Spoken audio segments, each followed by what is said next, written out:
कि जब वक्त के जनरल डायर, माजी के जनरल डायर ने ये कहा था, उनसे जब ये पूछा गया कि तुमने लोगों पर गोलियां क्यों चलाई, तुमने पठानों के ऊपर गोलियां क्यों चलवाई थी, तो मालूम है क्या कहा गया था? पठान के ही एक बच्चे ने खड़ा होकर ये बताया कि आप ये बताइए, जंग का मैदान मुसलमान है ना, तो ये बताए कि पठान जंग का मैदान छोड़कर भाग रहे थे। जब पठान के एक बच्चे खड़े होकर कहा कि वक्त के जनरल डायर से आंख मिला कहा कि अगर आप पठान के पीठ पर गोली दिखा देंगे तो हम लोग जंग का मैदान छोड़ देंगे। यकीन जानिए नौजवान साथियों, 6 दिन तक पोस्टमार्टम चला, 72 लाशें मिली, एक भी मुसलमान पठान के पीठ के पीछे गोली नहीं मिली। आज फैजान के बिरादरी के लोग ये बताने के लिए काफी है कि अगर अभी के जनरल डायर हमारे इस कानून को पीछे नहीं लेते हैं, इस कानून को वापस नहीं लेते हैं, तो अभी भी फैजान के बिरादरी के लोग सीने पर गोली खाने के लिए तैयार है।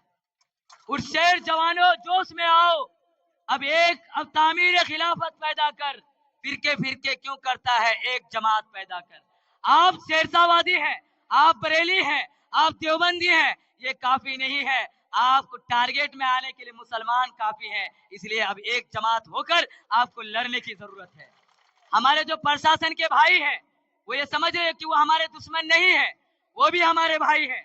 हम उनके साथ खड़े होकर हमेशा से चलते हैं और हमेशा से चलने की कोशिश करते हैं, लेकिन जब भाई हुकूमत के हाँ पर हाँ मिलाए तो उस भाई को आंख से आंख मिलाकर जवाब देने की जरूरत है।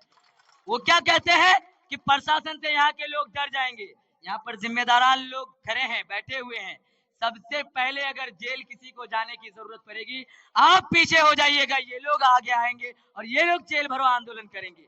All India Muslim personal law board की तरफ से एक निर्देश भी जारी किया गया है कि पहले जिलेवार मीटिंग होगी, पहले वहां पर एहतजाज किया जाएगा, फिर बिहार लेवल के राजधानी लेवल में होगा एहतजाज, और वहां पर जितने भी लीडरान हैं, सेकुलर किस्म के लोग हैं, वो अपनी गिरफ्तारियां पेश करेंगी।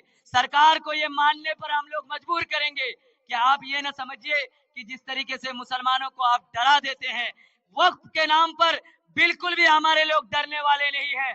जब हमारी जमीन ही नहीं रहेगी, जिसमें कब्रिस्तान ही नहीं रहेगी, जिसमें मस्जिद ही नहीं रहेगी, आप इबादत कहाँ करेंगे? एक छोटी सी बात बोलकर आपसे हम अपनी विदाई लेते हैं कि अभी उत्तर प्रदेश में क्या हुआ, आप अपने छतों में नमाज नहीं पढ़ सकते हैं, हुआ कि नहीं हुआ?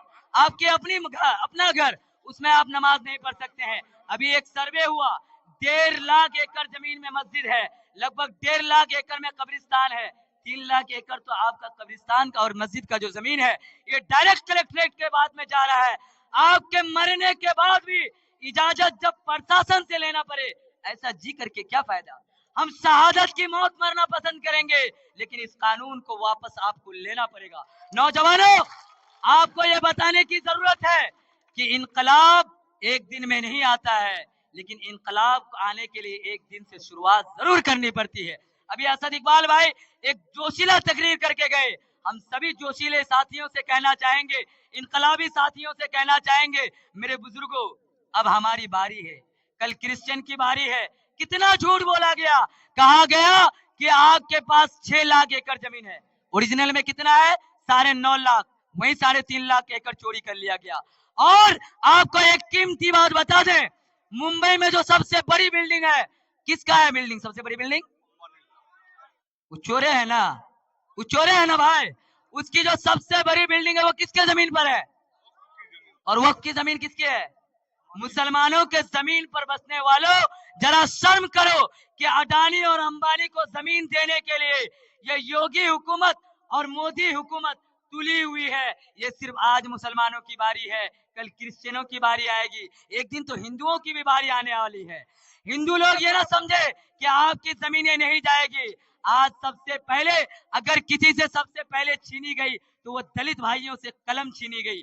आपको बेवकूफ बनाया जा रहा है। इस आजाद हिंदुस्तान का इस दौर में अगर इतिहास में लिखा जाएगा तो गुलामी का दौर 2014 के बाद स्टार्ट हुआ है, और मोदी और योगी हुकूमत जो मुसलमानों को डराने का काम कर रही है, जब फैजान जैसा नौजवान आपके सामने दिलेरी से बोल रहा है तो इतने सारे लीडरान कितने दिलेर होंगे, आपको बताने की जरूरत है।